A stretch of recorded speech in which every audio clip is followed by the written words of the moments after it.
Welcome back as we are continuing our series in the book of Numbers. Now, we left the Israelites at the end of chapter 14.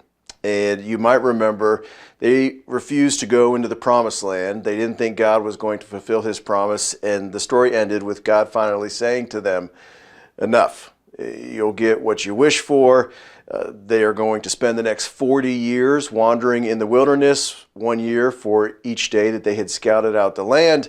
And then the adult generation is going to die off, and it would be the next generation that would see God's promise fulfilled. That's where we left off. Now, in the next few chapters, chapter 15, God gives them some instructions on the way that they're to do certain things. And then in chapters 16 through 19, we see another rebellion, another judgment from God, and it actually involves the earth, literally opening up and swallowing the ones who had rebelled and then closing again, which would have just been something to witness. There's another plague, again in response to Israel's unbelief. This plague kills almost 15,000 of the Israelites. It's just this wash, rinse, repeat cycle over and over. I mean, just so far in like these first 19 chapters, we've seen at least 5 to 6 different rebellions take place. So we're going to pick up the story now in Numbers chapter 20. And between Numbers chapter 19 and 20, there's that 40-year period. We fast forwarded now 40 years in their story. Israel's at the doorstep of the promised land. Most of the first generation has died off, and they're leaving the next generation ready to enter. And finally, you think to yourself, what could possibly go wrong at this point? Surely we're in the clear. Surely everyone has learned from their mistakes, right? But we are only in Numbers chapter 20. There's 36 chapters in the book of Numbers. And we don't actually read about the Israelites entering the promised land until the book of Joshua. So what else happened? Well, let's pick up the story, Numbers chapter 20. Here we go, verse 1. The entire Israelite community entered the wilderness of Zin in the first month, and they settled in Kadesh. Miriam died and was buried there. That's Moses' sister. There was no water for the community, so they assembled against Moses and Aaron. The people quarreled with Moses and said, "If only we had perished when our brothers perished before the Lord. Why have you brought the Lord's assembly into this wilderness for us and our livestock to die here? Why have you led us from Egypt to bring us to this evil place? It's not a place of grain, figs, vines, and pomegranates, and there is no water to drink." Oh, good grief. Here we go again. Why do they keep repeating the same song and dance? I mean, when are they ever going to learn? Look what happens now in verse 6. Then Moses and Aaron went from the presence of the assembly to the doorway of the tent of meeting. They fell face down, and the glory of the Lord appeared to them. You notice a pattern with Moses? I mean, bless his heart. Now, let me say, bless his heart, depending on where you're from, that can mean different things. We spent some time living in the South. That's where I commonly heard that phrase, bless his heart. And at first glance, you might think that means something good. But bless his heart can mean all sorts of different things. It can mean, they sure mean well, but they never quite get it right. Or, well, that guy, he's kind of naive, bless his heart, or he's not a very bright guy, bless his heart. It can mean all sorts of things. You're kind of feeling a little bit with Moses like, why does he keep doing this? Why does he keep going before God with these Israelites? He loves and he cares for these people. God's entrusted them to him. He wants God's best for them. And he continually goes and he intercedes to God on their behalf.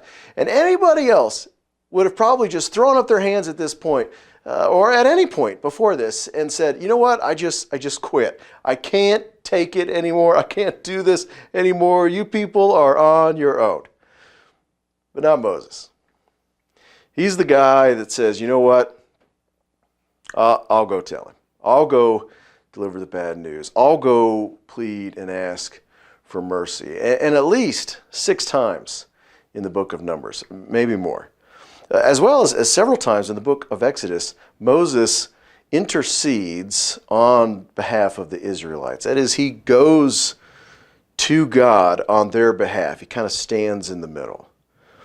This is a continual thing that Moses does. I mean, here's just an example of one we looked at a couple weeks ago, Numbers 11. Now the people began complaining openly before the Lord about hardship. You remember this? When the Lord heard, his anger burned, and fire from the Lord blazed among them and consumed the outskirts of the camp. Then the people cried out to Moses, and he prayed to the Lord, and the fire died down. Just one example of Moses interceding.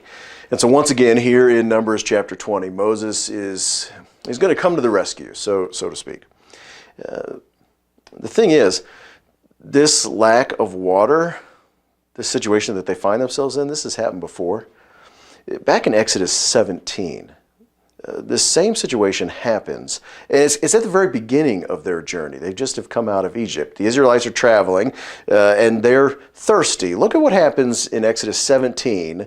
We're rewinding the clock back quite a bit, but look what happens here. The people thirsted there for water, and they grumbled against Moses. They said, "Why did you ever bring us up from Egypt to kill us and our children and our livestock with thirst?" Then Moses cried out to the Lord, "What should I do with these people? In a little while, they're going to stone me." Does it sound familiar? Here is what God tells Moses to do the first time back in Exodus. Keep reading verse 5. The Lord answered Moses, "Go on ahead of the people and take some of the elders of Israel with you. Take the staff you struck the Nile with in your hand and go. I'm going to stand there in front of you on the rock at Horeb. When you hit the rock, water will come out of it and the people will drink." Now, bring the clock back forward, present day. Here's what God tells Moses to do this time, back to Numbers chapter 20, verse 7. The Lord spoke to Moses, "Take the staff and assemble the community. You and your brother Aaron are to speak to the rock while they watch, and it will yield its water. You will bring out water for them from the rock and provide drink for the community and their livestock." Okay, do you see the difference between the two? The first time Moses was supposed to hit the rock. The second time, all he had to do was speak to it. God says, just speak to it, water will come out. Now, back to Exodus. Verse 6, Moses did this in the sight of the elders of Israel. So he completed it. Now back to the present situation. Surely Moses is going to do what God said, right? Pick it up, verse 9. So Moses took the staff from the Lord's presence, just as he had commanded him. Moses and Aaron summoned the assembly in front of the rock, and Moses said to them, "Listen, you rebels, must we bring water out of this rock for you?" Then Moses raised his hand and struck the rock twice with his staff, so that abundant water gushed out, and the community and their livestock drank. Okay, all is good, right? I mean, Israel, once again, had Moses to go to bat for them. They got their water in a miraculous way. On to the next. Not exactly. Did you see the difference in what God told Moses to do and what Moses actually did? God said, "Speak to the rock." Moses struck the rock twice. And then there's a consequence, even for Moses and Aaron. Look at what God says next, verse 12. But the Lord said to Moses and Aaron, "Because you did not trust me to demonstrate my holiness in the sight of the Israelites, you will not bring this assembly into the land that I have given them." Oh no. What did Moses do wrong? What did he do that was wrong? I think you could maybe put a few different words in here. What I ended up settling on was self-exaltation. Moses had a weak moment here. You can see it in a couple of different ways that he didn't follow God's instruction. First, Moses, he says, "Must we bring water out of this rock?" We? Where does the we come from? We use we in all sorts of ways, all sorts of different meanings, kind of like the bless your heart thing. I might say to my kids, "Kids, we need to work on cleaning up the kitchen."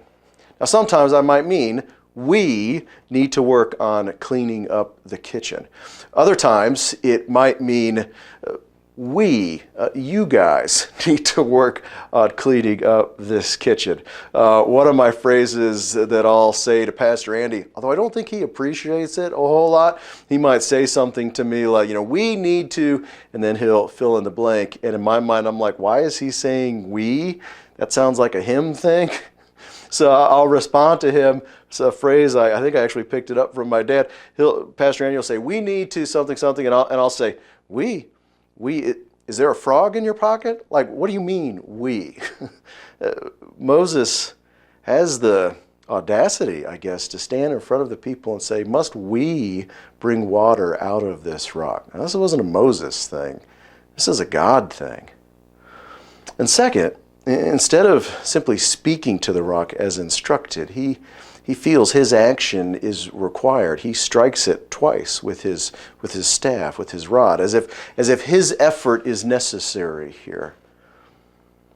And as a result, God tells him that because he broke faith with God, that's a phrase that God uses about this situation later in the book of Deuteronomy, because Moses broke faith with God, neither he nor Aaron, they both rebelled in this, would, like the older generation in the wilderness, and they would not enter the promised land. And so eventually, God holds true to his promise. We read at the end of Deuteronomy that God took Moses up to the top of a mountain and showed him all the land that he had promised in every direction. And he lets Moses see it. He does give him that, but he doesn't allow him to enter. And it's there, still on the outside of the promised land, where Moses dies. That's the end of Deuteronomy, if you want to read that. Now, I don't know about you, but this story hits just a little bit different, doesn't it, than maybe some of these others? I mean, when the Israelites rebel, when this group of people doesn't have faith, you kind of think in some way, at least I do, like, when are they ever going to learn? Or like they just had it coming for them, right? Like that group of people, bless their heart. But Moses didn't deserve this, did he? Moses was their leader. Moses is one of, if not the, central human figure in this section of the Old Testament. In fact, I don't think it's a stretch to call Moses a hero of the faith. Just think through Moses' life. He's born and hidden in a basket on the Nile River, only to be found and adopted by Pharaoh's daughter. He's raised as Egyptian royalty. Moses later sees an Egyptian beating a Hebrew, and Moses kills the Egyptian and then flees the country. And it's while he's away that Moses experiences God by encountering a burning bush. And God tells him to go back to Egypt and that God is going to use him to help lead the people out of their slavery. And Moses confronts Pharaoh, and he demands that Pharaoh lets God's people go. And this ultimately results in the 10 plagues being given to Egypt. The last plague results in the death of the firstborn children of Egypt. Pharaoh eventually relents and lets the people go. Moses leads Israel out of Egypt until they're up against the Red Sea, and then God uses Moses to part the Red Sea, allowing Israel to safely cross on dry land. Moses leads Israel through the wilderness, experiencing several miracles and battle victories along the way. Moses receives the 10 commandments from God at Mount Sinai. God confirms the promise to Moses that he made to Abraham. Moses receives the instructions for the building of and oversees the completion of the tabernacle. Moses goes through the ceremony of ordaining the new priests. He receives the laws regarding worship and offerings and sacrifices. And then there's all the times that Moses intercedes on behalf of the Israelites. And there's everything that we've seen Moses do in the book of Numbers. Moses is a hero of the faith. In fact, he's in what we call the Hall of Faith. There's a chapter, Hebrews 11, that lists several people, and it's commonly referred to as the Hall of Faith. Kind of a play of words on the Hall of Fame, if you will. And here's what it says about Moses, chapter 11, verse 23. By faith, Moses, after he was born, was hidden by his parents for 3 months because they saw that the child was beautiful and they didn't fear the king's edict. By faith, Moses, when he had grown up, refused to be called the son of Pharaoh's daughter and chose to suffer with the people of God rather than to enjoy the fleeting pleasure of sin. For he considered reproach for the sake of Christ to be greater wealth than the treasures of Egypt, since he was looking ahead to the reward. By faith, he left Egypt behind, not being afraid of the king's anger. For Moses persevered as one who sees him who is invisible. By faith, he instituted the Passover and the sprinkling of the blood, so that the destroyer of the firstborn might not touch the Israelites. By faith, they crossed the Red Sea as though they were on dry land. When the Egyptians attempted to do this, they were drowned. Look at this description of Moses at the end of the book of Deuteronomy when Moses dies. This is shortly after God let Moses look at the land. Verse 10, no prophet has arisen again in Israel like Moses, whom the Lord knew face to face. He was unparalleled for all the signs and wonders the Lord sent him to do against the land of Egypt, to Pharaoh, to all his officials, and to all his land, and for all the mighty acts of power and terrifying deeds that Moses performed in the sight of all of Israel. And even with all of that, after this one incident, God tells Moses, not even you are going to enter. It just took this one time. Can you imagine how this must have hit the Israelites? I mean, I'm just guessing here, imagining that this must have knocked the wind out of them, just like a hard gut punch. I mean, it does for me, and I wasn't even there. I'm just reading about it, and there's a few thoughts that come into my mind when I'm reading this story, and maybe you have some of these same thoughts. It doesn't seem fair. Does that cross your mind? The Israelites, they got so many chances. So many times they rebelled, and Moses went on their behalf to intercede for them. And Moses messes up this one time, and his punishment is severe. In order to come to grips with the idea of fairness, of God's fairness, we have to have a proper understanding of who God is and who we are. God is the creator, and we are the creation. God is the one who makes the rules. And it's God's holiness versus our sin. God's holiness demands justice. God's holiness demands payment for sin. And just one sin up against the holiness of God is all it takes. And God is perfectly fair and just to demand payment for that one sin. But there's another thought here. There's another thought that comes into my mind that I think God is doing something else here. I think God is pointing to another idea, and that idea is this: even Moses wasn't enough. Israel needed an intercessor. Israel needed a go-between. Israel needed somebody between them and God. And Moses' resume, it was as good as it gets, wasn't it? Moses was that intercessor. Moses was that guy. Until he wasn't. See, what this story does is it highlights the glaring point that not only Israel, but all of us, we need a better intercessor. We need a perfect go-between. And this story announces to all that a perfect Savior was required, and that wasn't going to be Moses. This story points to the fact that we need Jesus.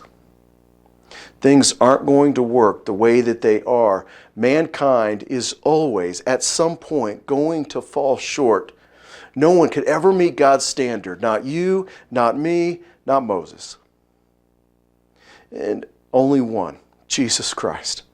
And he came as the intercessor for you, for me, for all mankind. And it's here, because of this idea, I've got one final thought, and that's this: God's grace is on full display in this story. You know what's interesting about this story? It's an overlooked fact. The Israelites still got the water. Right? Even though Moses didn't do what God told him to do, water still came out of the rock. And not just a little bit of water. It wasn't like you only turned it on 50%. No, water gushed out, it says, and the community and their livestock drank. Millions of people and all of their cattle and sheep and goats had enough water. Why? Why did water still come out of the rock? They hadn't done anything to deserve it. They'd complained. They'd lacked faith once again. Moses gets frustrated. He exalts himself. He disobeys. Why still the water? Grace. It's favor that is not deserved. Love that's not earned. That's the only reason. Grace. Frankly, all throughout the book of Numbers, we've seen God's grace.